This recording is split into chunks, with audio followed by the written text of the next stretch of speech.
Doy la bienvenida entonces al taller del 12 de junio del año 2025, que en esta oportunidad estará coordinado por la doctora Daina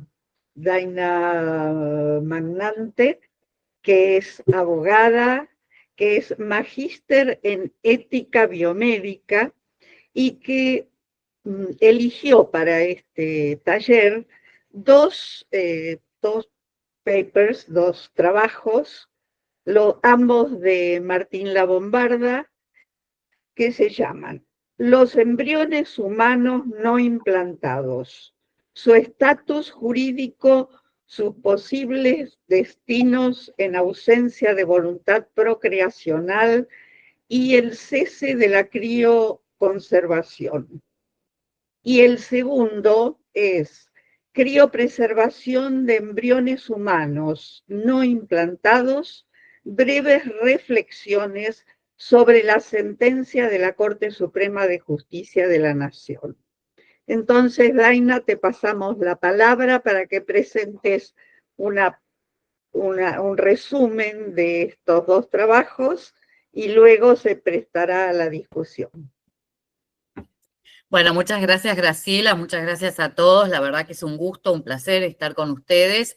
Y bueno, la verdad que también es un honor presentar estos dos artículos, el segundo mucho más breve, y que se complementan indudablemente, del doctor Martín Labombarda, que es un gran compañero y la verdad que me honra hacerlo y espero estar a la altura de las circunstancias y de él. Así que voy a compartir pantalla con la presentación. Disculpen. Bueno, como dijeron y como ya anticipó Graciela, voy a hablar sobre este tema. Y primero tengo que poner en autos a toda la audiencia porque se trataba de una acción promovida por una pareja que había decidido y quería obtener la autorización judicial para interrumpir la criopreservación de 3 embriones. Esta pareja había hecho un tratamiento de fertilización y en 2015 nació su única hija. Pero en 2018 concluyeron que ya no deseaban retomar la convivencia ni tampoco intentar tener otro hijo. Por lo tanto, acá hay un concepto importante, carecían de voluntad procreacional. Y sin embargo, la clínica les informó que solo podía accederse a lo solicitado con una autorización judicial. En tanto, dice que no existe legislación sobre el punto. Conclusión, en primera instancia le dijeron que no, apelaron que no podían descartar esos embriones o hacer cesar la criopreservación. En la segunda instancia sí aceptaron esto. Pero esto fue apelado ante la Corte Suprema de Justicia, o fue, mejor dicho, en recurso por el fiscal general. Pero antes de eso, el artículo del doctor Labombarda, que fue anterior al fallo de la Corte, en el 2023, la Corte, esto salió publicado en los medios, en realidad estaba por llamar a una audiencia pública a raíz de esta causa, ¿no? Sobre el cese de la criopreservación de los embriones. Lo cual parecía para los más entendidos un poco absurdo, ¿no? Habiendo tanta legislación que insinuaba que esto podía haber sido rechazado, ¿no? Por la Corte. Pero vamos a hacer este análisis breve y voy a tratar de hacerlo muy breve y lo ha hecho muy bien el doctor Labombarda porque ha sido muy iluminador y ha dividido estas cuestiones en primero en una mirada jurídica y en segundo lugar una mirada bioética. Y sí o sí tenemos que comenzar por el artículo 19 del Código Civil y Comercial sobre la existencia de la persona humana. Y el artículo, el Código Civil y Comercial, y además para la gente que sabemos que hay gente que, hay colegas que son de otros países, entonces es importante aclarar qué dice nuestro actual Código Civil y Comercial vigente del 2015. Quedó redactado de tal manera que dice: la existencia de la persona humana comienza con la concepción, a pesar que el proyecto tenía otro, seguía con un segundo párrafo, que lo veremos más adelante. Y entonces quedó con cláusulas transitorias, y en la segunda, que corresponde a este artículo, dice: prevé que la protección del embrión no implantado será objeto de una ley especial. Pero en realidad, del 2015 hasta hoy, 2025, fueron muchos los proyectos que ingresaron al Congreso, pero ninguno llegó a un final, a un fin. Fueron intentos fallidos, como dice el doctor Martín Labombarda.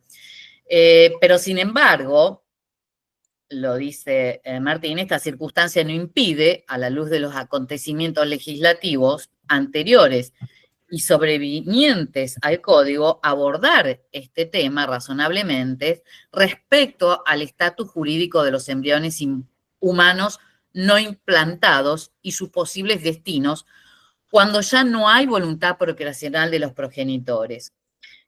Imagínense que este estatus jurídico de los embriones vienen de años, ya con el informe Warnock en Inglaterra, de 1985, donde se fijó más o menos un estadio donde se podía permitir la investigación. Entonces, como dijimos, el autor propone hacer un enfoque desde el bioderecho, que en realidad es un puente entre la biología y el derecho. Y como dije, en la primera mirada, que es jurídica, tenemos que tener en cuenta estas cuestiones. Estas discusiones siguen estando y realmente nunca va a haber un acuerdo desde cuándo se puede considerar a el embrión humano persona.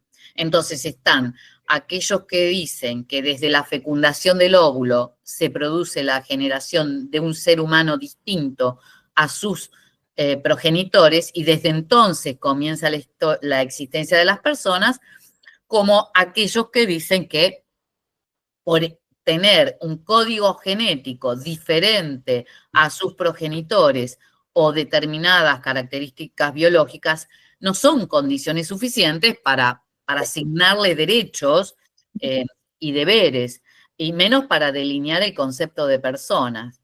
Y algo que sí que pone luz a esta cuestión es el caso conocido Artavia y Murillo contra Costa Rica, que en realidad es obligatorio para todos los países que formamos parte, y ha dejado claro que si un embrión humano no se implanta en un cuerpo gestante, su progreso hacia las etapas que debe atravesar, indefectiblemente toda persona antes de nacer, no será posible. O sea, en una probeta no va a poder desarrollarse ese embrión humano. Por lo tanto, no se lo puede considerar persona hasta que no se haya implantado en el seno materno. Entonces, si también se previó, siguiendo al autor, la protección del embrión no implantado será objeto de una ley especial, significa que su situación no está resuelta en el artículo 19 en cuanto que a la existencia de las personas comienza con la concepción. Recordamos, para algunos desde la concepción ya se es persona, pero desde la unión de los dos gametos. Y eso lo sostiene principalmente las religiones y principalmente la religión católica.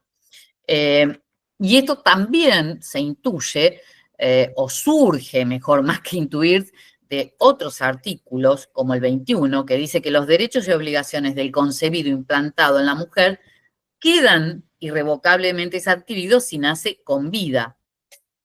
Y más adelante, el 561 dice que el consentimiento informado para la implantación de esos embriones es libremente revocable mientras que no se haya producido la concepción en la persona o la implantación del embrión.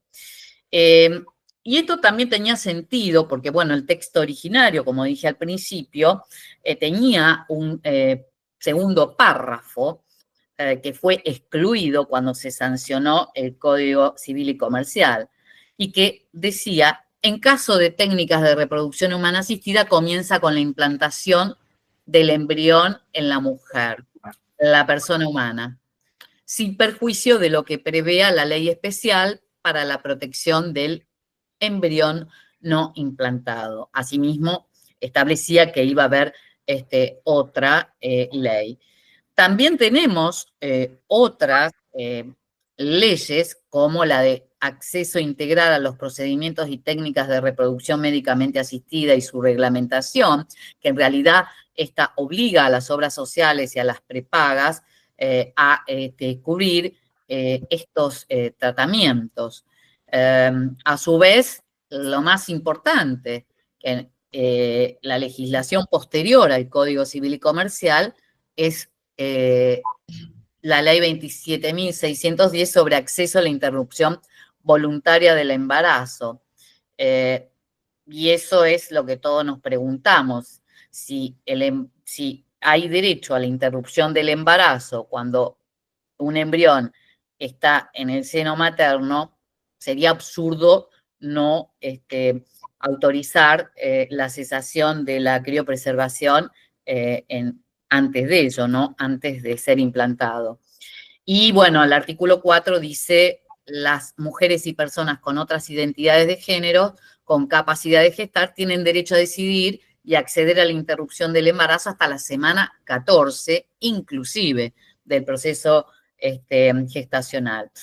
Nunca es un sistema de plazos o de gradualismo y que, como dije, nunca va a haber un acuerdo, porque tampoco desde la ciencia lo hay, semana 14, semana 13, 15, pero bueno, hay que tener un esquema temporal que desde el punto de vista que se trata de una decisión de política legislativa y de índole constitucional y convencional, o sea, hay que poner un cierto límite o un cierto plazo para poder tener una idea o una regla más clara, ¿verdad?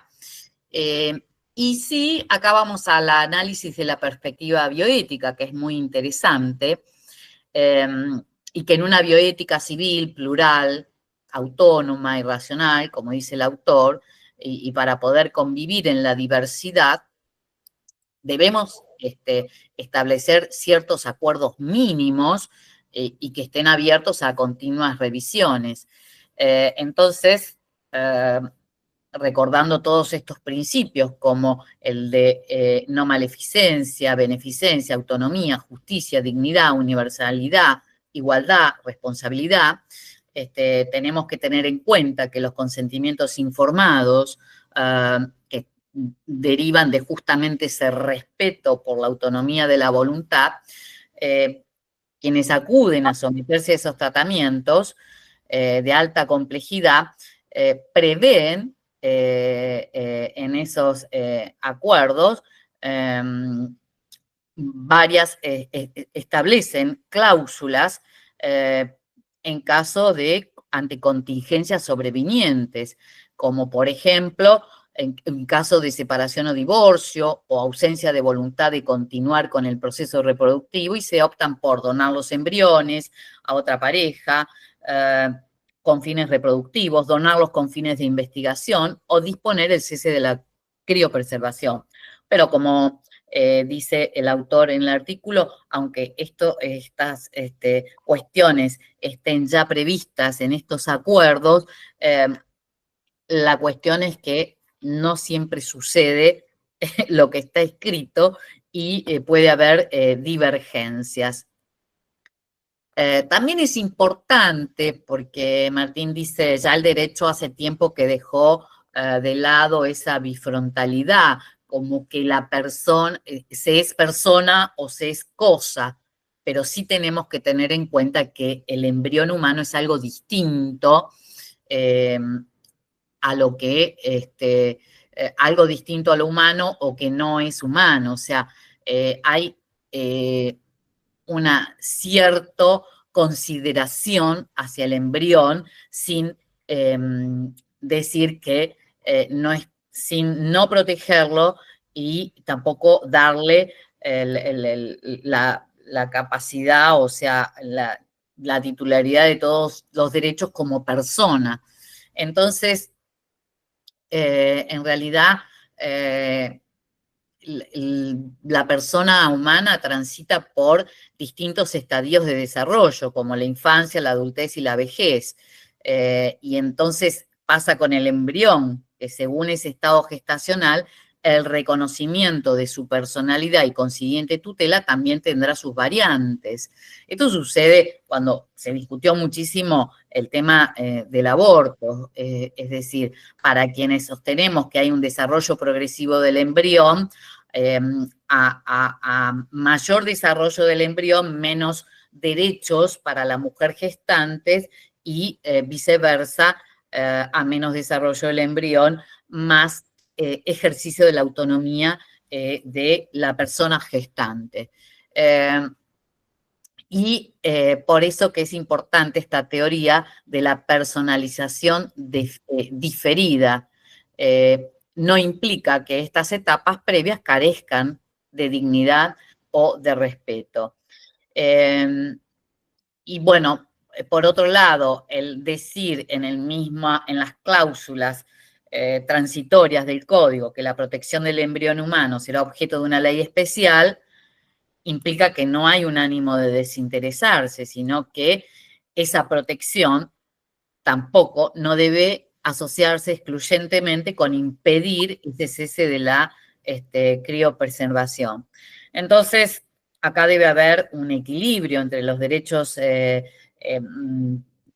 o intereses parentales y también la tutela de ese embrión humano y que podría haber, por ejemplo, límites como no generar embriones en cantidades desproporcionadas, prohibir su comercialización o establecer límites en lo referente a la experimentación con ella. Y es interesante porque este principio bioético de no maleficencia hay que asociarlo a este esquema de la gradualidad. No se reduce a un axioma descontextualizado de no dañar, sino que también esos perjuicios ya están establecidos y que pueden causarse y ya son conocidos o incorporados en una decisión de esas personas que quieren someterse a una gestación o a este tratamiento de fertilización.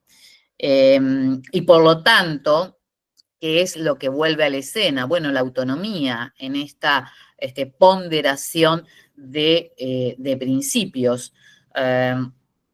Y justamente, como dijimos al principio, la voluntad procreacional es lo que debe prevalecer. Y bueno, y es muy interesante lo que dice Martín, porque dice ese silencio normativo no es absoluto. Hay silencios que también se expresan. El desafío es descifrarlos con cuidado y sensatez, como lo ha hecho a través de este interesante artículo. Y esto, bueno, debe ser competencia del Estado, de todos sus componentes. Y sí acabamos llegando al final porque la Corte Suprema de Justicia de la Nación resolvió entonces la cuestión el 20 de agosto del 2024. Y lo importante ha sido y sigue siendo, que es exhortar al Congreso de la Nación para que estime la necesidad o conveniencia de hacer uso de sus atribuciones constitucionales para regular específicamente la materia en cuestión. Faltan muchas cosas, agrego, para regular en este aspecto, como es la gestación por subrogación, que tantos conflictos ha traído y que últimamente hemos sido testigos de noticias al respecto de padres extranjeros que vienen justamente a buscar a su hijo que ha sido o está siendo gestado por una mujer diferente a los padres, ¿no? A los padres biológicos. Y entonces acá termina en este artículo diciendo que la Corte construyó un camino sin terminar de resolver la cuestión, diciendo que estaba impedido de dictar un pronunciamiento por ausencia de caso o controversia que habilitara su jurisdicción. ¿Por qué? Bueno, porque los actores consentían la decisión de poner fin al pleito, o sea, la clínica que preserva los embriones manifestó no tener interés en ser parte del litigio, que la titular del Ministerio Público de la Defensa desistió del recurso de queja y que el Ministerio Público Fiscal de la Nación carecía de aptitud procesal autónoma. Es importante, y como ya lo ha destacado también Martín, la actitud del Ministerio Público de la Defensa, porque se había presentado en un principio y era el adjunto de la defensora pública ante la Corte Suprema. Y realmente, después, la defensora desistió de ese recurso justamente porque no tenía a quién representar como persona y se fundamentó ese desistimiento en el fallo Artavia. Es interesante porque esto ha pasado también en otro caso sobre el final de la vida y que la injerencia del defensor adjunto hizo que ese juicio durara 2 años más. Entonces, yo estoy absolutamente de acuerdo con el autor de estos 2 artículos y espero que yo haya estado a la altura de las circunstancias para haberlo explicado, que el asunto de fondo no llegó a abordarse, perdiendo la oportunidad de guiar con un precedente para dar seguridad jurídica. Y quiero decir que la Cámara podría haber rechazado la Corte este recurso deducido por el fiscal general y dejar firme la sentencia de la Cámara que había tenido en cuenta la voluntad procreacional. Pero también en otra sala de la Cámara Civil hubo un fallo muy interesante que también tuvo en cuenta para fallar en favor del cese de la criopreservación de embriones, la ley del acceso a la interrupción voluntaria del embarazo. Y para finalizar, también siguiendo, esto fue en este último artículo, las 3 cuestiones que debían tenerse en cuenta. Que existe una ley para interrumpir voluntariamente el embarazo, y que la Corte, la Cámara en ese último fallo dijo, sería un absurdo que si está justamente permitido la interrupción voluntaria del embarazo dentro del útero de una mujer, con más razón sería absurdo no permitirlo fuera de él. También está la previsión normativa de la protección del embrión humano, que será objeto de una ley especial, y también el tema de respetar esta autonomía bioética. Yo también acá hice un pequeño resumen de la evolución de los fallos de la Corte Suprema de Justicia en nuestro país, o podríamos decir también un tipo de cierta involución, si se me permite. Hubo una causa Bamondes en el año 93 que se había tornado abstracto, que era un señor que no quería que se lo transfundiera. La Corte lo tuvo durante años y decidió tomarlo a ese fallo para sentar su criterio, porque el señor Bamondes había recompuesto su salud sin la transfusión. Y la Corte sentó su criterio, haciendo lugar a que debía respetarse la voluntad de las personas en cuanto a su intimidad, a sus decisiones. La causa Albarracini del 2012, 1 de junio, justamente es el fallo de la Corte el mismo día que se sanciona la modificación de la ley de los derechos de los pacientes, que es la ley de muerte digna, donde también se refiere a un hombre con testigo de Jehová, pero que estaba inconsciente y había firmado una directiva anticipada. Yo conocí al padre y a la hermana que iniciaron este amparo porque no aceptaban que su hijo no quisiera ser transfundido. Daina, ¿podés ir redondeando y que así le damos tiempo para que te puedas... Redondeo. El fallo FALS, medida autosatisfactiva, año 2012, también se había tornado abstracto, aborto no punible, y fue un excelente fallo de la Corte. Después tenemos DMDA, el fallo Marcelo Díez, el cual estuve muchos años en este caso, y que ya ahí, si bien se hizo lugar el mismo día que falleció, pero, y que en lugar de estar en estado vegetativo estaba en mínima conciencia, pero la verdad que el fallo tiene muchas críticas para hacerse y que no es el objeto de esta charla.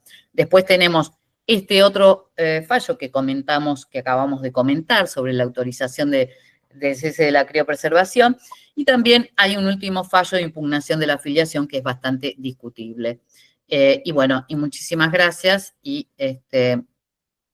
creo que debe haber quedado dejar de compartir. Acá quedamos. Muchísimas gracias, Daina, súper clara, súper exhaustivo. También aprovechamos a darle las gracias por el aporte tan importante que hizo el doctor La Bombarda. Excelente. Todo un desafío hacer un taller de lectura con el autor presente. ¿Viste? Así que, una sorpresa también. No, los dejo para que iniciar el debate. Acá hay varios colegas también, así que queda abierto el debate desde una perspectiva bioética. Absolutamente, muchas gracias. Gracias a vos.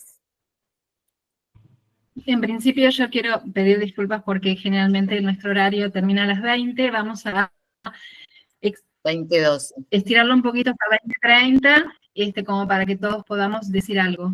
Adri, ¿querés coordinar? Sí, por favor. Rosemary, levantaste la mano, ¿querés hacer tu aporte, por favor? Bueno, perdón. Bueno, muchas gracias, Daina, por la explicación más exhaustiva de los dos materiales de lectura. Yo quería mencionar que a pesar de lo que está expuesto en esa ley o en esa legislación argentina, pues hay también un elemento que me pareció importante traer acá, y es el fallo de la Corte Suprema de Alabama del año 2024, en el cual incluye a los preembriones, a estos embriones criopreservados, en la categoría de niños menores. Y eso cambia también el enfoque y hace que permite que los padres puedan reclamar responsabilidad de daños punitivos cuando la empresa que mantiene bajo criopreservación decide terminar con los embriones. Entonces, esta nueva posibilidad de ver desde un país no católico, sino protestante, en el que los embriones criopreservados tienen la categoría de niño o niña menor, pues también están diciendo allí, pues todo lo que se haga contra ellos es un acto ilícito, una omisión o negligencia como se haría a cualquier persona. Por supuesto que Daina mencionó que todo tenía pues varias aristas y diferentes perspectivas, pero me parece que esto también es importante porque la Asociación Estadounidense de Infertilidad pues se pronunció para decir que este fallo de la Corte de Alabama va a tener consecuencias bastante graves para todo lo que se tenía.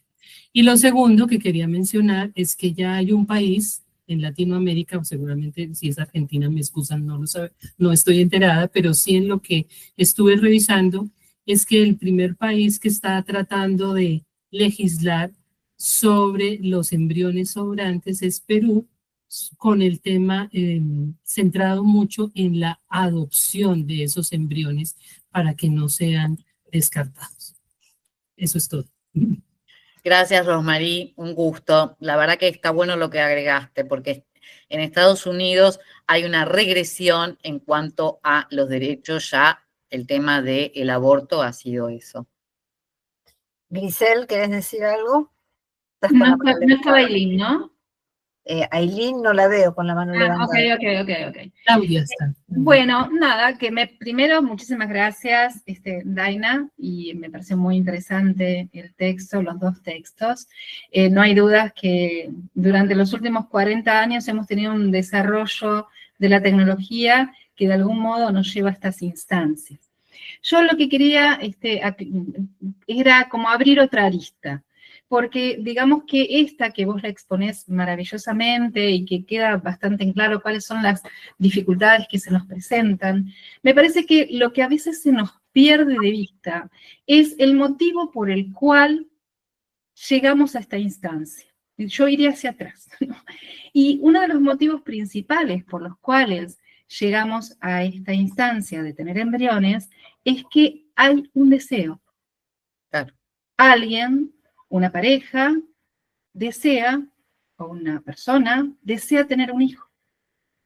A partir de desarrollarse las técnicas de reproducción y dar la posibilidad, a partir de la medicina y de la tecnociencia, de tener un hijo a partir de la ciencia, es que en algunos embriones eran muchos más de los que tenemos hoy, porque son pocos los que se transfieren y también son pocos los que se terminan armando con la fecundación in vitro, que son las de alta complejidad. Entonces, las dificultades cada vez, a medida que avanza la ciencia, son un poco menores. Eso no quiere decir que no sigamos teniendo dificultades con estos excedentes de embriones. Pero la perspectiva que a mí me gustaba incluir dentro de esto es una perspectiva desde lo subjetivo.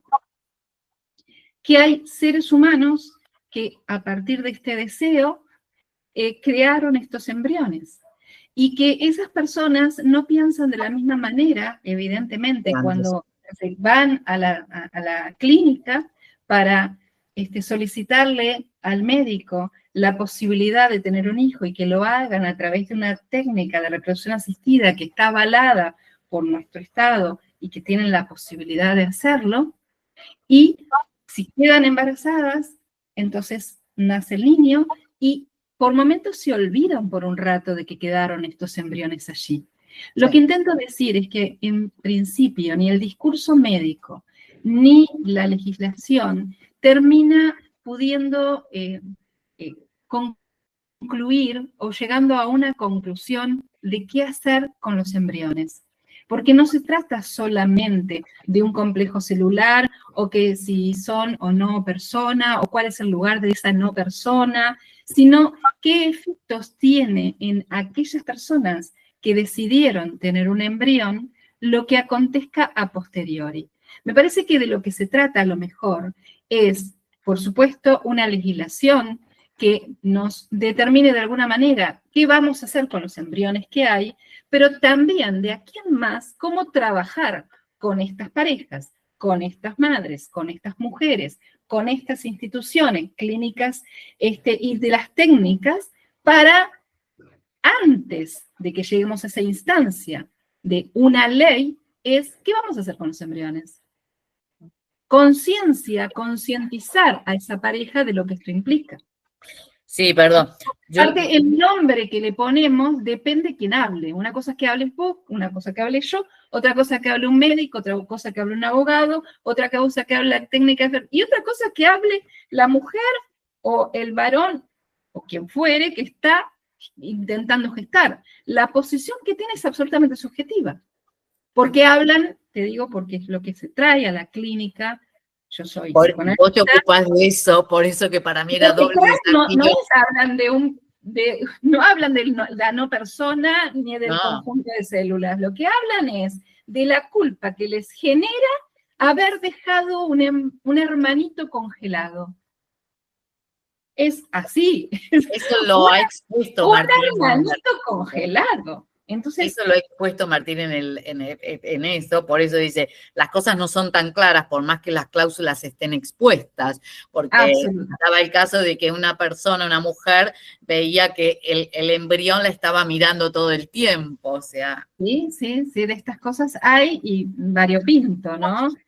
Podríamos hacer un compendio de todas las maneras que esas mujeres expresan lo que acontece con esos embriones. Así que está excelente la consideración, y que la necesitamos, la consideración de una legislación, pero tenemos que trabajar mucho más cerquita de lo que estamos haciendo a partir de esta explosión del desarrollo exponencial de la tecnología y los efectos en la subjetividad de las mujeres. Gracias, Gri. Claudia, tenés tu mano levantada. Sí, a mí me pareció súper interesante la lectura, y bueno, también me uno a Dina sobre la preocupación de que vemos una regresión en el aspecto sobre el tema de la autonomía y los derechos reproductivos, específicamente la libertad reproductiva y el acceso a servicios, ¿no? Porque por un lado tienes ejercer la reproducción de forma positiva a través de la reproducción humana, que bueno, yo trabajo en temas de gestación subrogada por 10 años y he visto de todo. Y he trabajado en Ecuador, en México, en Canadá, en Estados Unidos, y sí, es hasta un tema de diferencias culturales. Y me parece interesante lo que Rosemary menciona sobre lo de Alabama, considerando que Alabama es uno de los estados complicados también, ¿no? Considerado uno de los más conservadores, más racistas. Entonces, si uno va viendo qué pasó con Roe v. Wade y Planned Parenthood con Casey y el caso de Dobbs, y cómo Francia, de manera histórica, reconoce la interrupción voluntaria del embarazo como un derecho a nivel constitucional en el artículo 34, como parte de los derechos de libertad. A mí sí, personalmente, me preocupa que tengamos estas afirmaciones en una constitución, como por ejemplo la de Ecuador, como por ejemplo la de El Salvador, y en algunos países que tienen convenios, y bueno, no quiero ponerme muy abogada, pero eso implica un acuerdo directo con la sede católica, como el Dominus Vitae en el caso de Ecuador, y dices, ¿hasta qué punto vivimos en un estado laico donde literalmente se está poniendo la palabra concepción cuando no hay ni siquiera un acuerdo mínimo ni en la comunidad científica? Porque tú puedes ver y dices, concepción según Artavia es con la implantación del embrión, ¿no? En el cuerpo de la mujer, y dices, pero concepción en otros informes puede ser el momento de la fertilización. Entonces, a mí personalmente como abogada, me preocupa muchísimo, como mujer también, pues este tema de la falta de la laicidad en el Estado, y también me uno con lo que dice Griselda, el tema de la comunicación y el lenguaje, ¿no? Porque en el lenguaje coloquial tú ves personas que dicen, ay, sí, mi embrión muerto, o mi embrión, o el hermanito muerto, cosas así, y dices, pero hay que empezar también con el lenguaje y acercarnos a la realidad. Muchas personas no entienden ni qué es la diferencia entre una gestación subrogada, entre una maternidad subrogada. Y claro, luego tienes estas historias súper amarillistas que a veces sacan, ¿no? Y dices, es de terror. O sea, es de terror porque dices, de repente ves que se demoniza ciertas prácticas, ¿no? Que dices y parece retornar, ¿no? a la época del oscurantismo. Y bueno, yo personalmente sí creo que si se va a hacer una legislación en reproducción humana asistida, se tiene que dejar clarísimo que el Estado es laico y que no puede haber este tema, como dice Artavia, ¿no? Dar favoritismos a ciertas teorías sobre el inicio de la vida, porque sería básicamente imponer e irte contra el derecho de la libertad. Entonces, bueno, a mí siempre me hace pensar mucho estos clubes de lectura y sí, como mujer, no sé hasta qué punto exista de verdad un derecho al aborto, porque cuando tú lees lo que hizo Francia, la explicación es súper clara. Para ellos no se debe ni usar la palabra aborto, sino interrupción voluntaria del embarazo, como lo hace México. ¿Por qué? Porque dice aborto está asociado en el lenguaje coloquial con la muerte, como que si estuvieras matando a un ser humano. Y dices, pero no es lo mismo comparar un embrión, un feto, que un ser humano. Entonces, creo que el lenguaje también es muy, hay que manejarlo con pinzas y sobre todo también llegar a acuerdos mínimos, porque yo entiendo que va a haber personas que le otorgan un valor metafísico al embrión, ¿no? Pero otras personas pueden verlo como un cúmulo de células que sin el cuerpo de la mujer no hace nada, ¿no? Entonces, Claudia, no sé, me deja impactada. Mis estimados y queridísimos profesionales. Perdón, está Vladimir. Tenemos 5 minutos y tengo la mano de Vladimir y la de Martín. Y me parece que a Martín lo voy a dejar como autor de los textos para el final. Vladimir, tu turno. Muchas gracias. Bueno, voy breve. Primero, Dina, atinaste en el clavo en un punto clave, porque tú entre líneas nos mencionas la definición de UNESCO del embrión y de todas las cuestiones morales que tiene.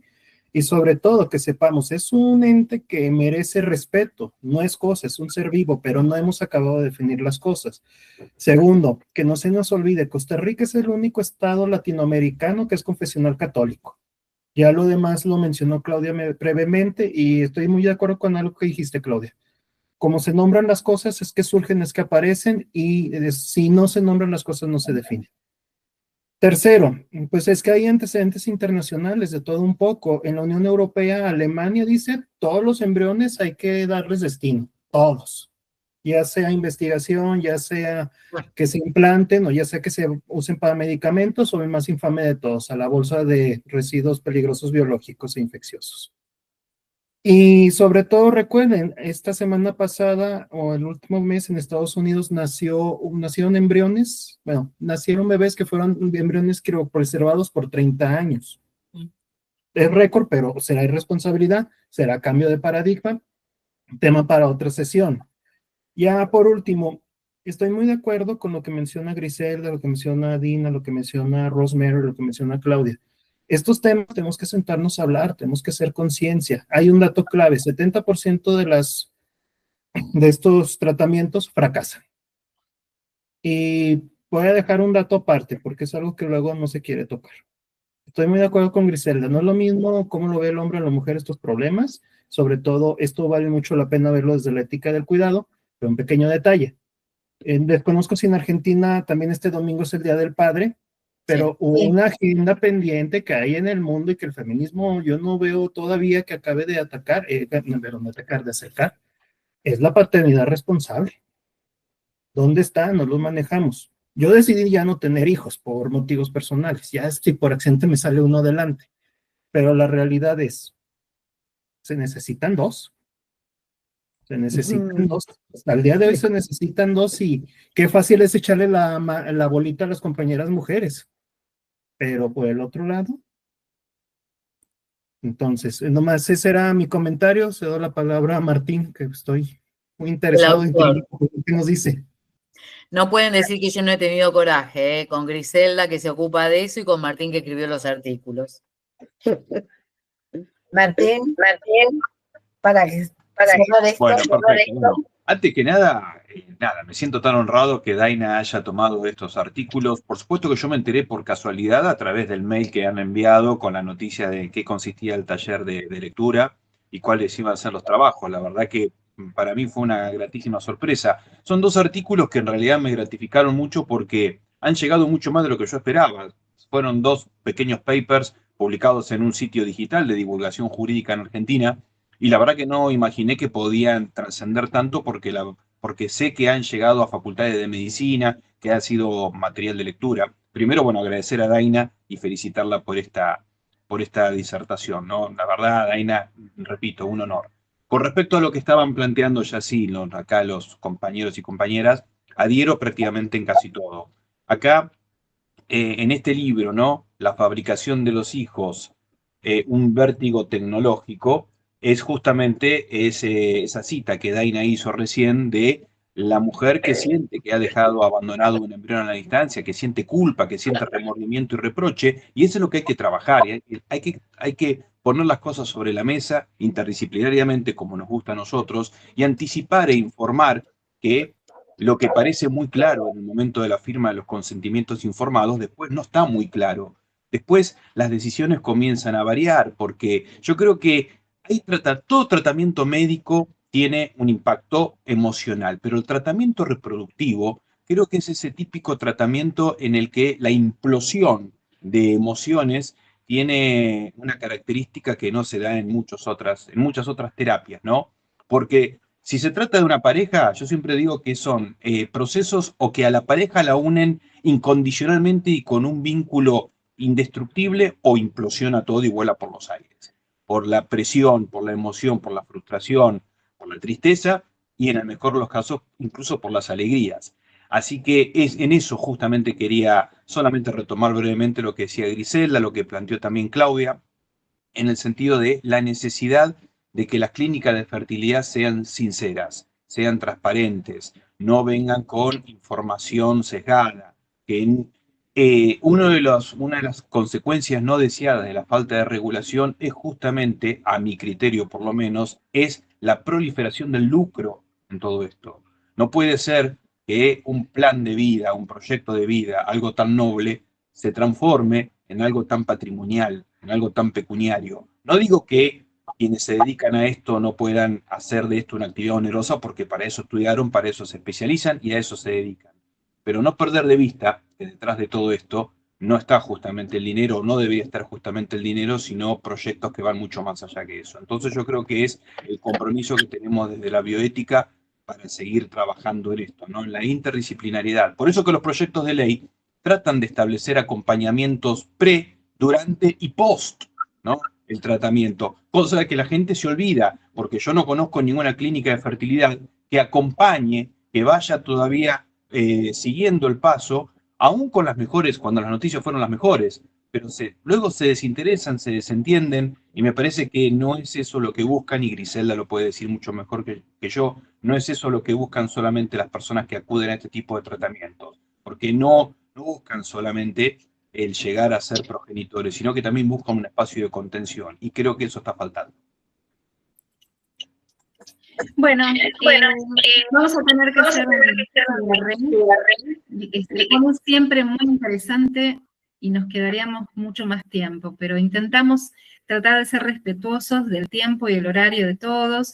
Todos hemos trabajado muchas horas en el día de hoy y mañana tenemos que retomar. Así que en principio muchísimas gracias a Daina por esta exposición, a Martín por tu texto, a cada uno de ustedes por el compromiso de estar una vez al mes los jueves y participar de esta actividad. No estaríamos sin ustedes en este taller, así que en principio agradecimiento por su presencia y el intercambio, que es siempre enriquecedor. Y para cerrar, lo único que puedo decir es que definitivamente las técnicas de reproducción asistida han sido un gran avance y siguen siendo un gran dilema ético. Y tienen que tener una pata en cada una de las disciplinas que están comprometidas en esto. Nunca debemos de olvidar que las técnicas de reproducción asistida se instalan en el cuerpo de una mujer. Así que, bueno, las leyes, bienvenidas, la medicina y los avances también, pero es imprescindible que sepamos qué les pasa a esas mujeres.